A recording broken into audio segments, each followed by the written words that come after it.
Hey guys, can I share real quick? God's been dealing with me about my anger. And what's crazy about that is I'm that's normally not even my personality. Like that's not even the nature that God put in me. Like that's not even the nature that he gave me.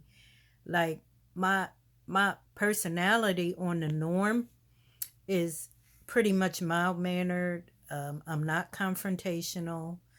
um, Peacemaker, easygoing, quiet, shy type.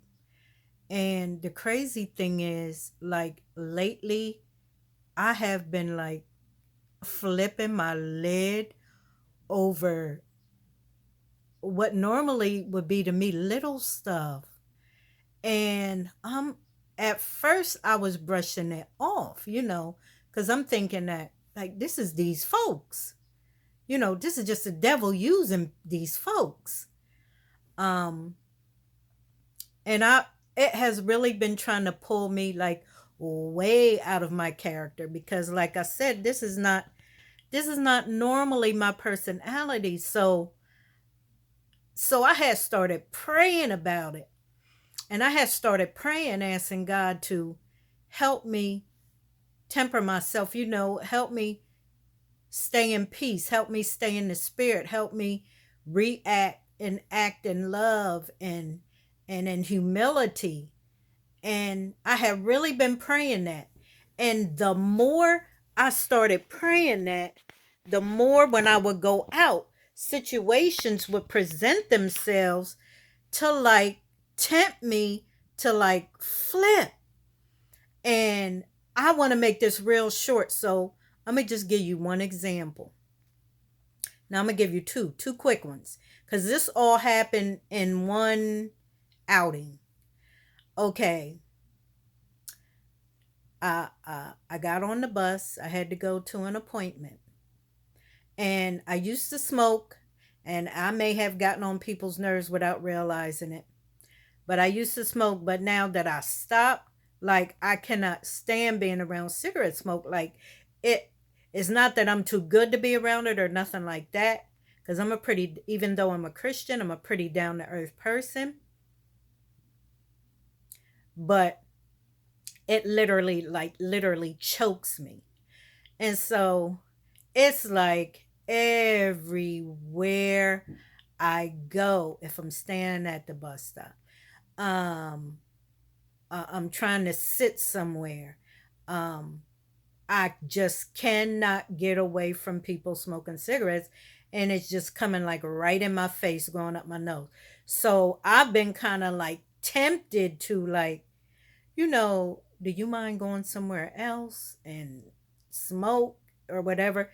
But I've been getting up and just removing myself. So I'm on my way downtown. I get off downtown. It's the transfer center. So, there's a lot of people. There's a lot of benches down there for people to sit. So I get off the bus and I sit down. Like I'm 62 years old. Like I need to sit down and wait some time instead of depending on how long it's going to take the bus to come. So I sit down beside this one gentleman. Okay, the benches are like really small. Like there's enough room on each bench the way they make them here in our city at the transfer center, for like three people, and you're basically shoulder to shoulder. And so I sat down. There was one gentleman sitting there, and of course, he lights up a cigarette. So I shift my body to turn my back to him, and I pull my mask up to try to kind of block some of the smoke out. Then another gentleman walks up.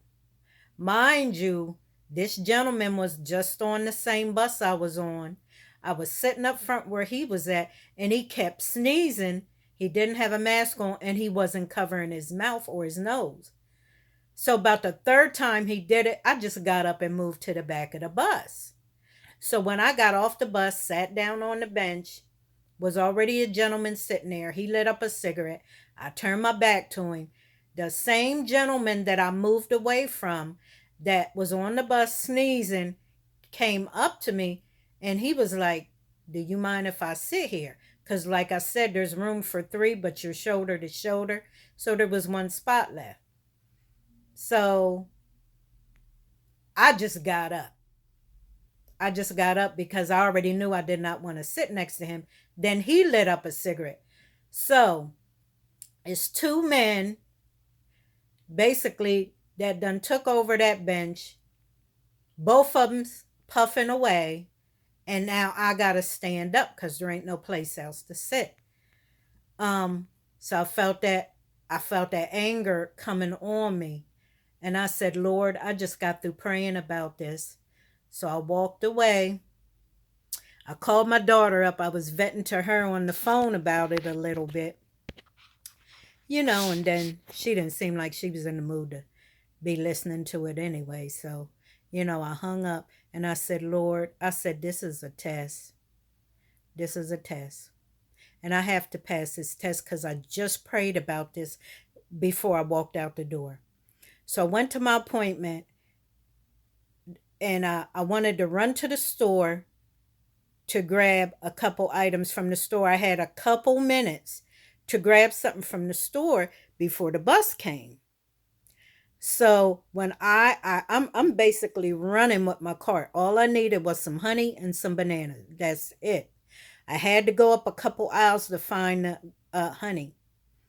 I ran up to the checkout counter.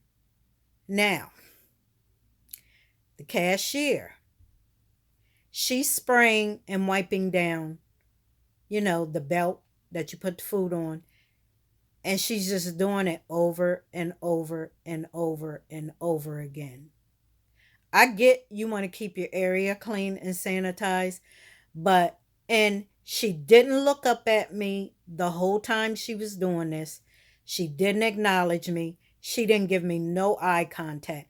And that's one of my pet peeves, bad customer service, rude customer service. So I'm just standing there waiting. I keep looking out the window, hoping the bus don't go by. She's steady spraying and wiping. Then when she gets done with the belt, she starts wiping down her whole station. So I'm just standing there. Now, mind you, I could have said, you know, ma'am, I don't want to miss my bus. I'm in a hurry. But I didn't know if that would add fuel to it or what. So, you know what I mean? I didn't want to put myself in a position for something to make me more aggravated. So I'm looking out the window, I'm hoping. She's still spraying. Next thing you know, here come the bus. I said, man, I wanted to catch that bus. So she put her stuff down. She rang up the banana. She rang up the honey. She put everything in the bag. I'm still looking outside, but instead of the bus pulling off, it's sitting there. And so she gave me my change and I started running. And I ran and the bus, thank God, it sat there until I got to it. And you know what I said? I said, God, I said, I thank you.